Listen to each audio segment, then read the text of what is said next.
Japan. You probably think of dazzling cities and seamless innovation. But what about the places that get left behind? Tucked away in misty mountains and overgrown valleys, there are monuments to forgotten dreams. These were places once filled with laughter and music. Now, there's only a haunting silence, broken by the groan of rusting metal and the whisper of the wind.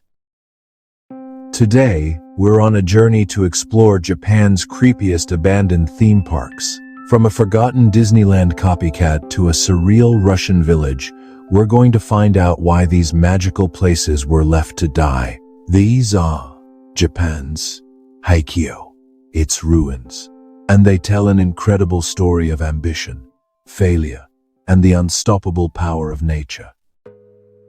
Our first stop is a legend in the world of urban exploration, Nara Dreamland. If it looks familiar, there's a good reason. Opened in 1961, the park was heavily inspired by Disneyland in California. The story goes that a Japanese businessman, Kunizo Matsuo, visited Disneyland, met with Walt Disney, and was determined to bring that magic home. But after a reported disagreement over licensing fees, Matsuo decided to build his own version anyway. The result was an almost uncanny replica. It had its own fairy tale-style castle, a main street, a monorail, and a Matterhorn-inspired mountain with bobsleds. For years, it was a huge success. At its peak, some reports claim it drew over 1.5 million visitors annually. But then, the real magic arrived. In 1983, Tokyo Disneyland opened its gates, and it was a global sensation. Suddenly, Dreamland wasn't a dream anymore. It was a cheap copy. Attendance began to drop. The competition intensified in 2001 with the opening of Tokyo Disney Sea and Universal Studios Japan in nearby Osaka. Nara Dreamland limped along for a few more years, but the magic had vanished. The paint peeled, the attractions rusted, and the crowds disappeared. On the 31st of August 2006, Nara Dreamland closed its doors for good. But it wasn't torn down right away. For about a decade, it was left to rot. Nature started its slow takeover, with vines crawling up the castle and weeds cracking the pavement of Main Street. It became the most famous abandoned park in the world, a post-apocalyptic playground for urban explorers who documented its beautiful decay. Finally, between 2016 and 2017, the bulldozers moved in, and the dream was erased from the landscape forever. Nara Dreamland is gone, but it created the blueprint for this whole phenomenon, a ghost whose story haunts every other abandoned park in Japan. While Dreamland is only a memory, other parks are still out there, frozen in time. Deep in the mountains of Tochigi Prefecture, you'll find a place that feels like everyone just vanished overnight. This is Western Village. Opened around 1973, it was a theme park dedicated to the American Wild West. It started as a small family ranch but grew into a sprawling world of saloons, sheriff's offices, and daily cowboy shows. But the owner's wildest dream was realized in 1995 when he built a 1/3 scale replica of Mount Rushmore, a project that reportedly cost millions of dollars.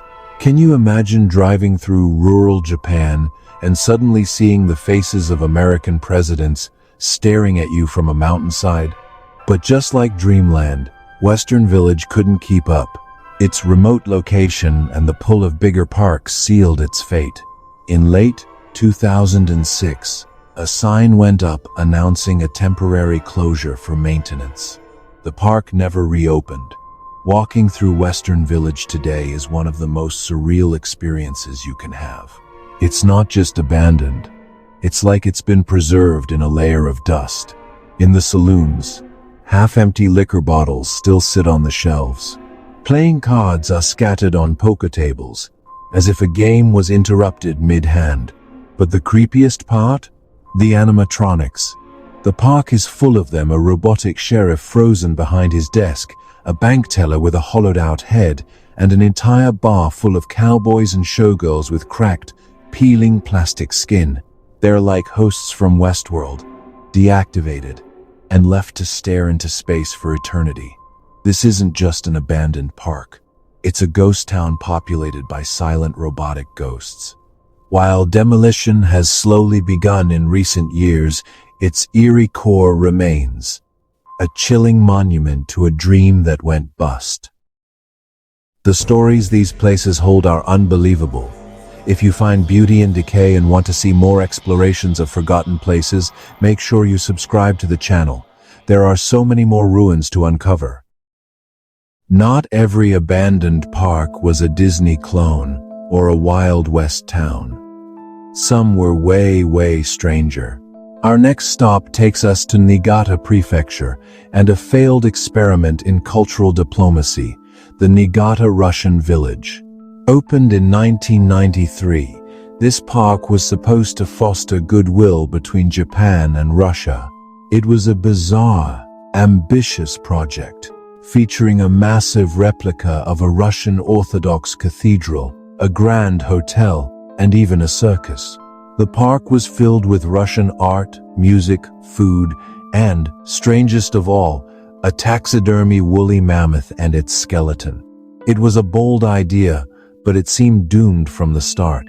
The park was in the middle of nowhere and had almost no rides. After a renovation in 2002, it reportedly closed for good just 6 months later due to a complete lack of visitors. What's left is a surreal nightmare.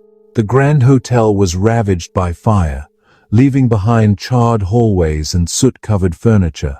The beautiful, ornate cathedral, a copy of the Cathedral of the Nativity in Suzdal, is now a hollow shell, its windows smashed and its interior ransacked. The sheer strangeness of finding these onion domes crumbling in a quiet Japanese valley is profoundly unsettling. It's a powerful symbol of a grand vision that collapsed into a pile of rubble.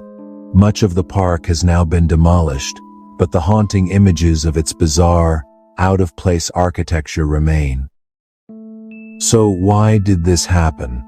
Why are so many of these theme park graveyards scattered across Japan? It wasn't just one thing, but a perfect storm of economic and cultural shifts. A major factor was what you could call the Disney effect. When Tokyo Disneyland and Universal Studios Japan arrived, they set a new gold standard.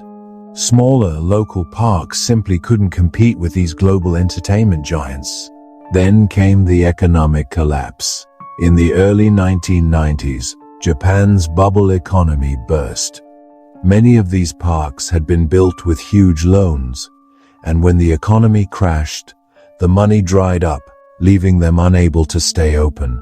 Add in remote locations that were tough for tourists to reach, and you had a recipe for disaster.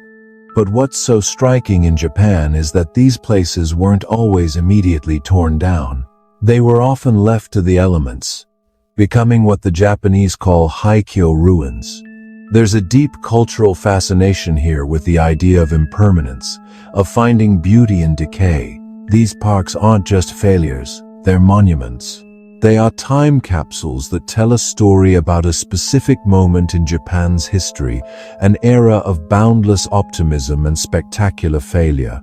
They are reminders that even the most magical places can be forgotten, that dreams can rust, and that in the end, nature always reclaims what is hers. The laughter is gone, the music has faded, but the ghosts of these parks linger, waiting in the silence for the next explorer to uncover their story. What do you think is the creepiest part about these abandoned parks? Let me know in the comments below. And if you have a favorite abandoned place you'd like to see covered, share it with us. Thanks for joining the exploration. We'll see you on the next journey.